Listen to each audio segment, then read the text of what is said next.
Hello guys, this is Salam Junit and welcome to another Samnazo video. Today we're gonna talk about Beliger Jensen R5 and how you guys can build your own BJR5 team. Since now raid has auto battle like the other dungeons, now most of you will try to build the Beliger Jensen R5 so you can get raid done as fast as possible by using the auto repeat battle. So I know some of you haven't built the BJR5 team yet because you're still new to the game. And so trying to build this team as soon as possible since now the auto battle is now out. So today I'm gonna help you guys build one of your own BJR5 team so you can do this team with others as well. So let's get started without wasting any time.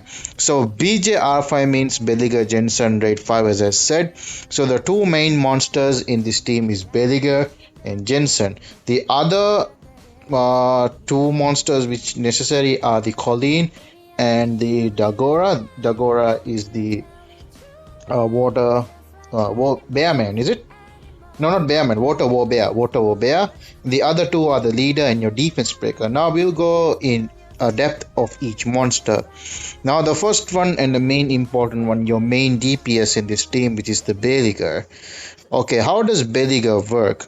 Beliger, this third skill, start of Apocalypse, will do big damage and it random hits actually, but since it's R5 there's only one monster, so all the 5 hits will hit the same target, and each time the hit same target the damage increases. So since it's only one enemy here, all 5 hits will hit the same target and damage will increase. Each hit damage will increase.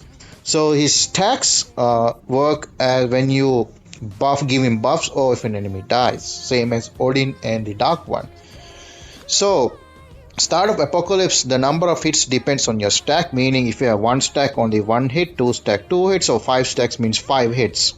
So you need to get 5 stacks every time when you do his third skill. So the other monsters in the team will provide the stacks.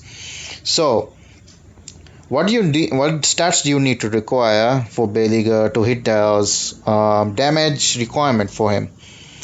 First and foremost, this skill should be skill up for doing most damage. I know actually you don't need max skill, but the skill ups will help in the damage. If you can't reach the stat required, it's better to skill up.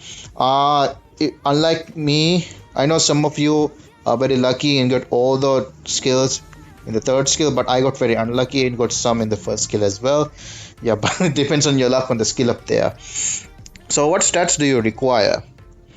Number one stat is your last hit, the 5th hit, should do 32k damage minimum, and your effective hit points, meaning EHP, should be more than 90k. So what is this stats?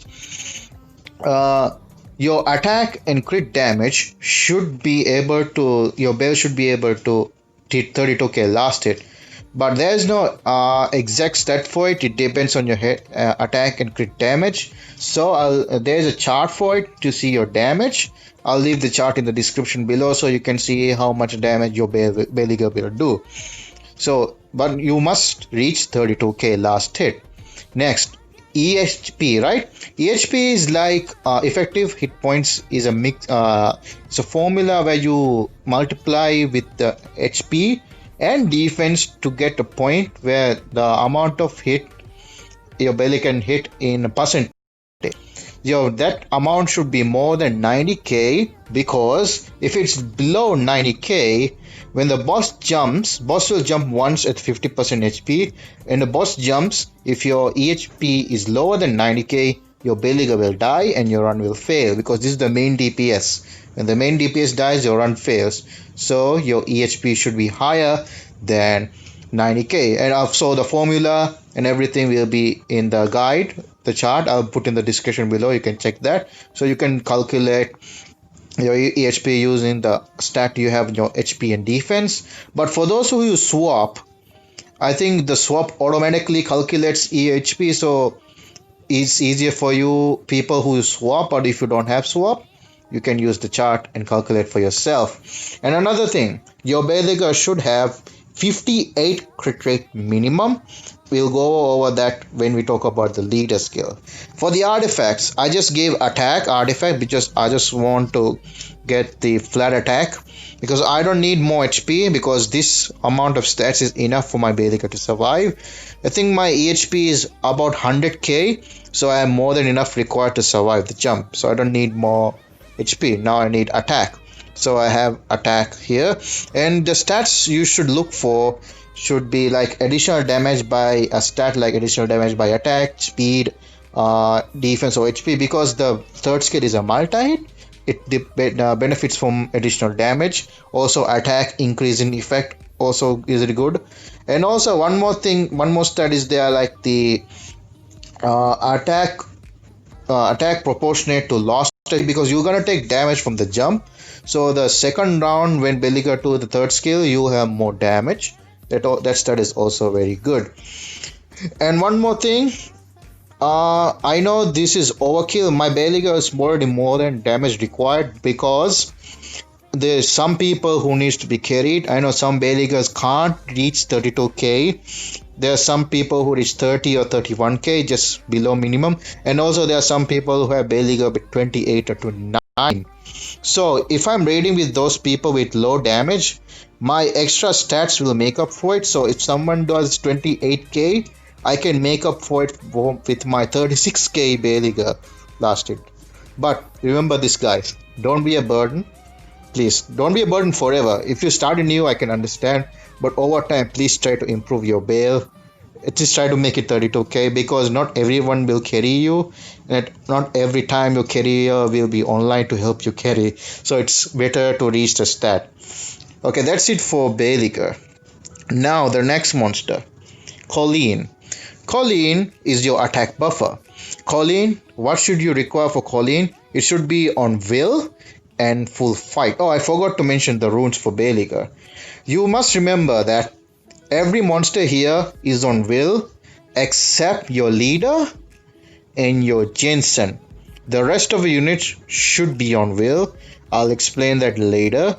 So meaning your Belaga should be on will, and the rest depends on your stat of your runes. It can be fatal. With fatal you can still reach 32k. If you have the stats for it, you can use fatal. Mine is on rage, so I can reach the stat with rage. I know some people use broken. As long as you reach the stat with 32k, the other rune doesn't matter. The important one is you should be on will. Next, Colleen. As I said, Colleen also on will, but this time Colleen is on fight rune, so I can boost my Belaga damage more. Your Colleen stat should be, she should survive the first hit, because the boss will always move first, right? So when the boss hits first, your Colleen should be able to survive that, so she can buff attack. But your Colleen should die when the boss jumps. So these are the stats. It's enough to survive the first hit, but die on the jump. Why she needs to die? Because when she dies, the Belaga will get stacks. Next, the one is the defense breaker. In my case, it's Lauren. Same, it should be on will runes. Then it should be fight runes for boosting the Belaga damage. Since Lauren defense break depends on her passive, she should be on will so she doesn't get oblivion. So the Lauren can defense break the boss. Next, wait. Oh, sorry. Stupid internet. Oh, it kicks you out if it's too long. Okay, as I was saying, next monster should be the Dagora, because Dagora has a second life, so that the Belaga again can get stacks. But since the Dagora will die, it doesn't need good runes. It can just white runes. You can use shitty runes like this. So, but important thing is, oh wait, sorry. Okay, the important thing is your Dagora should be on will, because if you get oblivioned, this passive won't work. And one more thing, your Dagora should be slower than your Belaga but faster than your Jensen, but I'll explain that later. Then finally, Jensen should be doesn't have to be on will. you can just use full fight like this, but he has to be at a speed that he doesn't get cut by the Colleen, because since he's not on will, you can get slow debuff, so he shouldn't be slow that your Colleen will overlap him if you get slow debuff. So it should be fast enough so he can move after the boss jumps and your Colleen doesn't cut. And finally, the last monster, the leader. The leader just has to be on shitty runes just like this, because the leader's role is to just die and give Belika stacks, and to give the bonus stat from the leader skill and the fight stat. So there are 4 leaders. No, sorry, not 4. Basically 3 leaders here you can use. Wait, is it 3 or 4? It's 4. Sorry, it's 4. But mainly you will see 3. What's those 3? In my case, it's the fire attack lead,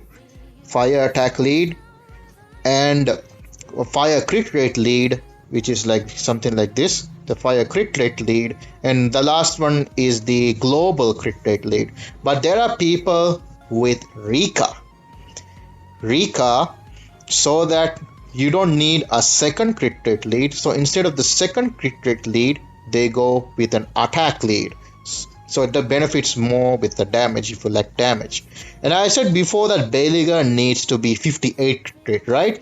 Why is that? Because you're going to use 2 crit leader skill, the fire leader skill and the global crit leader skill. The fire crit leader skill is 23, the global crit leader skill is 19. When you add those 2, it's 42.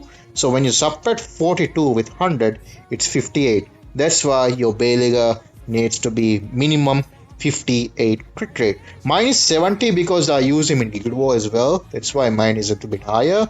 But you don't need 70. You just need minimum 58. But if you're riding with someone with Rika lead, you need 62 because you're going to only use the Rika 38 lead. So 38 minus 100 is 62. So you need minimum 62 if you're riding someone with Rika. And if someone uses Rika, you don't need a second leader skill, as I said. So instead of the global crit rate lead, you use the attack lead. So as I said, everyone should be on wheel except for Jensen and the leader. Why Colleen needs leader? Because Colleen doesn't have to get speed debuffed. If Colleen is speed debuffed, means slow, your Lauren will outspeed your Colleen and this desync will happen. That's why the Colleen is on will. Bailey goes on will with obvious reason. If you get Oblivion, you can't get knowledge stack. So Beliga must be on will. So as I said, Lauren should be on will, because if Lauren is Oblivion, she can't defense break. And finally, the Dagora should be on will because obviously the passive doesn't activate if you get Oblivion. So the other two are supposed to die. So this one's supposed to die, doesn't need will rune, so you can just put full fight. This guy doesn't have a passive, so doesn't need will rune. You can use fight runes as well. So he has to be a speed. He doesn't get locked by the Colleen if you get speed debuff. And the speed requirements depends on your whole team, which will be on the chart. As I said, you can check the chart out what speed requirements you need. For me, it's going to be only 29 because my team is speed tuned in this range. And finally, I told that the Dagora should be after Beliga but before the Jensen. Why? Because of transmog. Some people transmog Lauren, some people don't transmog their Lauren. Some people use Shina as their defense breaker, and some Shinas are transmogged and some are not. Because of that reason, the animation speed sometimes make you desync.